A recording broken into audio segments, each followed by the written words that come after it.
जय हिंद स्टूडेंट्स। चलो शुरू करा जाक आज के क्लास। आज के আমরা ক্লাস 10 এর ম্যাথমেটিক্স নিয়ে আলোচনা করব। তো চলো শুরু করা যাক আজকে ক্লাস। দেখে নিই আজকে ক্লাসে কি আছে। তো class 10 mathematics exercise 14.1 question number 1 পরিবেশ সচেতনতা কার্যসূচির অংশ হিসাবে একদল ছাত্রের কোনো একটি অঞ্চলের 20টি ঘরে অনুসন্ধান চালিয়ে পাওয়া গাছপালার তথ্য নিচের তালিকায় দেওয়া হলো। প্রতি ঘরে পাওয়া গাছপালার সংখ্যার মধ্যক নির্ণয় করো। ঠিক আছে, তো আমাদের মধ্যক নির্ণয় করতে হবে। ঠিক আছে, ওইখানে দেওয়া আছে গাছপালার সংখ্যা 0 থেকে 2 আর ঘরের সংখ্যা হলো 1। তারপর গাছপালার সংখ্যা হলো 2 থেকে 4 আর ঘরের সংখ্যা হলো 2। তারপর গাছপালার সংখ্যা হলো 4 থেকে 6 ঘরের সংখ্যা হলো 1। তারপর গাছপালার সংখ্যা হলো 6 থেকে 8 আর ঘরের সংখ্যা হলো 5। তারপর গাছপালার সংখ্যা হলো 8 থেকে 10 আর ঘরের সংখ্যা হলো 6। তারপর গাছপালার সংখ্যা হলো 10 থেকে 12 আর ঘরের সংখ্যা হলো 2। তারপর গাছপালার সংখ্যা হলো 12 থেকে 14 আর ঘরের সংখ্যা হলো 3। ঠিক আছে, তো আমাদের বের করতে হবে প্রতিটি ঘরের গাছপালার সংখ্যার মধ্যক কত। ঠিক আছে, তো চলো শুরু করা যাক কিভাবে করব। তো প্রথমে আমরা লিখব সলিউশন। ওইখানে কি দেওয়া আছে গাছপালার সংখ্যা, তো আমরা লিখে নেব গাছপালার সংখ্যা। গাছপালার সংখ্যা। ঠিক আছে, গাছপালার সংখ্যা। তারপরে কি লিখে নেব ঘরের সংখ্যা। ঘরের সংখ্যা। ঠিক আছে, তারপরে আমরা লিখতে পারি ঘরের সংখ্যাকে আমরা লিখতে পারি fi। ঠিক আছে, তারপর লিখতে পারি আমরা মধ্যমান। মধ্যমানকে আমরা লিখতে পারি xi। ঠিক আছে, তারপরে আমরা লিখতে পারি fi xi। ঠিক আছে, ওইটা 3টা পদ্ধতিতে করা যায়, তো আমি ওইখানে একটা পদ্ধতি ব্যবহার করব যাকে বলে প্রত্যক্ষ পদ্ধতি। ঠিক আছে, চলো। তো ওইখানে গাছপালার সংখ্যা, তো গাছপালার সংখ্যা প্রথমে কত আছে 0 থেকে 2। তো 0 থেকে আমরা 2 লিখে নিলাম। ঠিক আছে, ঘরের সংখ্যা কত, ঘরের সংখ্যা হলো 1, তো ওইখানে 1 লিখে নিই। আচ্ছা, তারপর গাছপালার সংখ্যা 2 থেকে 4। 2 থেকে 4 ঘরের সংখ্যা হলো 2, তো আমরা 2 লিখতে পারি। তারপর গাছপালার সংখ্যা হলো 4 থেকে 6। 4 থেকে 6 ঘরের সংখ্যা কত 1, এখানে 1 লিখতে পারি। তারপর গাছপালার সংখ্যা 6 থেকে 8।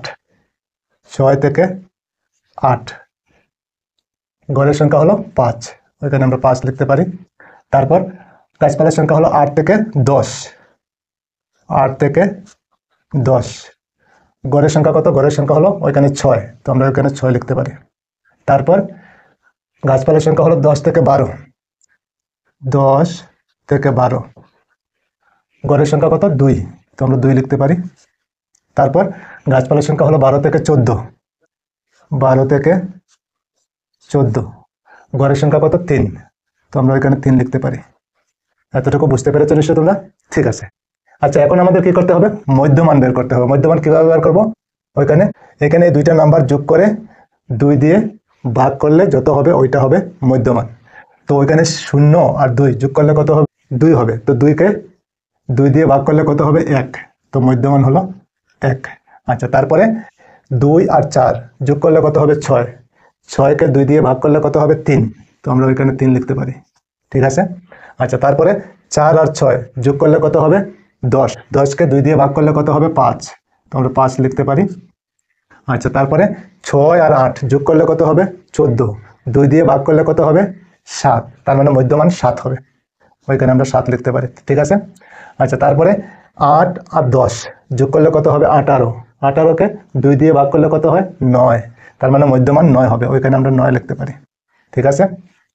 তারপরে 10 আর 12 যোগ করলে কত হবে 22। 22কে 2 দিয়ে ভাগ করলে কত হবে 11, তার মানে মধ্যমান 11 হবে।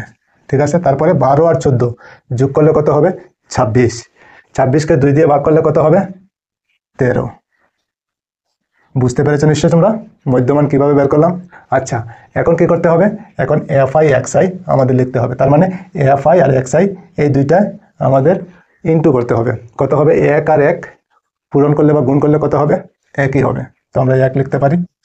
তারপর 2 আর 3 ইন্টু করলে কত হবে 6, তারপর 1 আর 5 কত হবে 5ই হবে, তারপর 5 আর 7 গুণ করলে কত হবে 35, ঠিক আছে, তারপর 6 আর 9 গুণ করলে কত হবে 54, তারপর 2 আর 11 ইন্টু করলে কত হবে 22, তারপর 3 আর 13 গুণ করলে কত হবে 39।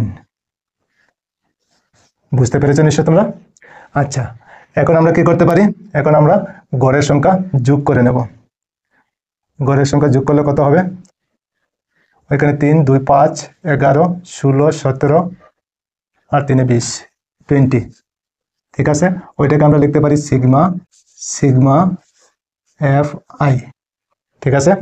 আচ্ছা, তারপরে আমরা এফ আই এক্স আই যোগ করতে পারি, ওইখানে যোগ করলে কত হবে এক্স 6 7 5 12 12 12 আর 5 17 17 21 21 আর 2 কত হবে 23 23 আর 9 32 32 2 হবে, তারপর 3 আর 3 6 8 13 16 1 6 2, ওইটাকে আমরা লিখতে পারি sigma F I X I, ঠিক আছে। আচ্ছা, এখন আমাদের কি বের করতে হবে মধ্যক কত, ঠিক আছে, সুতরাং আমরা লিখতে পারি মধ্যক এক্স ইকুয়াল, আমরা ফর্মুলা জানি sigma F I X I, আর নিচে হবে সিগমা এফ আই, ঠিক আছে। তার মানে 20 নিচে হবে আর 162 উপরে লিখতে হবে। চলো ওইখানে লিখে নিই 162 আর নিচে হবে 20, ওইটাকে ডিভাইড করলে কত হবে 8.1, ওইটা হবে আমাদের আনসার। বুঝতে পেরেছো নিশ্চয়? চলো ওইখানে লিখে নিই 162, 20 দিয়ে ডিভাইড করলে কত হবে 8, 160 মাইনাস করলে 2 পয়েন্ট দিলাম, ওইখানে 0 1 20, ঠিক আছে, মিলে গেল। তার মানে আনসার হবে কত 8.1, ওইটা হলো আমাদের আনসার। তো নিশ্চয়ই তোমরা বুঝতে পেরেছো।